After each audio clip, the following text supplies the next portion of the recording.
Ce soir, du 19-20, Francis Malandin, secrétaire du CSE de Lubrizol, représentant donc du personnel. Bonsoir. Bonsoir. Merci d'avoir accepté notre invitation. C'est la première fois que vous vous exprimez depuis l'incendie. Il y avait eu un communiqué vendredi, mais c'est la première fois que vous vous exprimez publiquement et vous avez choisi de le faire sur France 3 Normandie.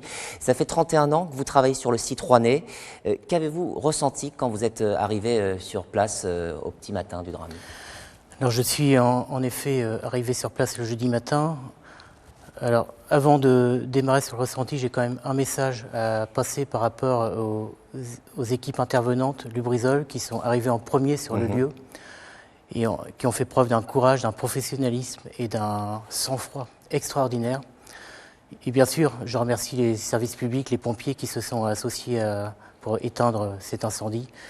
Et n'oublions pas l'essentiel. N'oublions pas l'essentiel, c'est 0 blessé, 0 mort. Et nous n'avons que 10% de notre site qui a été atteint. Et cette circonscription du feu va nous permettre de reprendre notre activité. Et quand vous avez vu les flammes, c'est votre lieu de travail depuis plus de 30 ans? En fait, quand je suis arrivé à l'usine, au fur et à mesure que j'arrivais, je voyais les fumées au loin qui tournoyaient après, puis après le feu qui tournoyait. Et l'après-midi, je suis allé dans le siège social de la Tour, parce que nous avons 200 administratifs qui travaillent sur site, on n'est pas qu'un site industriel. Et là, ce que vous voyez, cet outil de travail, l'apocalypse que j'ai vu, c'est difficile, et c'est le même traumatisme que je ressens, les salariés ressentent le même. Quand vous en parlez, alors l'ensemble des salariés, 420 à Rouen, a été choqués, on le sent d'ailleurs dans votre voix ce soir, vous le rappelez, vous l'aviez donc indiqué dans un communiqué vendredi. Certains aussi, depuis, ont été malmenés dans la rue, sur les réseaux sociaux. Vous attendiez à cela? Alors c'est un point important ce que vous dites là, non, je ne m'y attendais pas.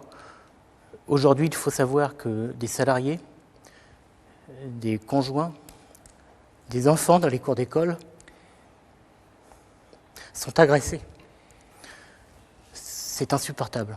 Quand on est représentant du personnel d'en arriver là, et nous partageons, parce que nous partageons bien évidemment, comment vous dire, le traumatisme de la communauté. Il ne faut pas oublier que nous sommes salariés, nous sommes membres de la communauté. Et vous partagez les inquiétudes de la population sur la santé? Oui, et je m'associe à ma direction pour aussi dire les études, donner mes excuses.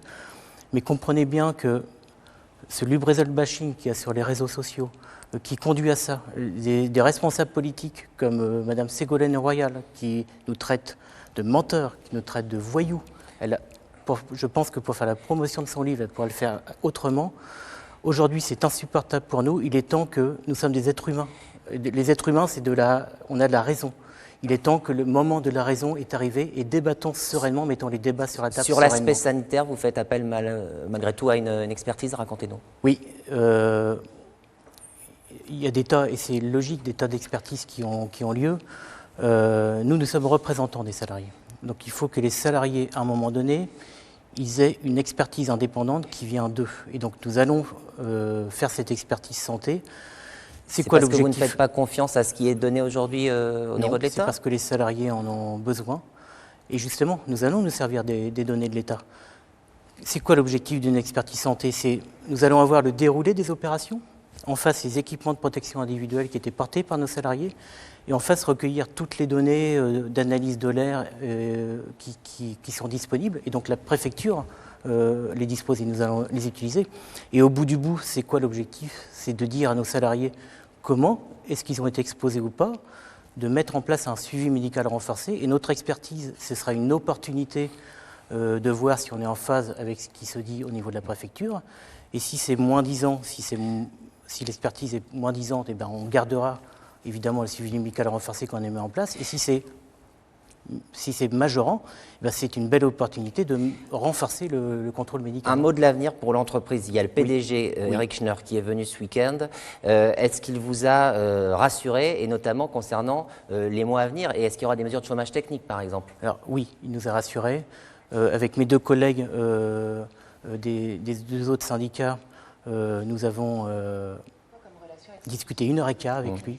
Il a pris le temps de s'adresser aux salariés.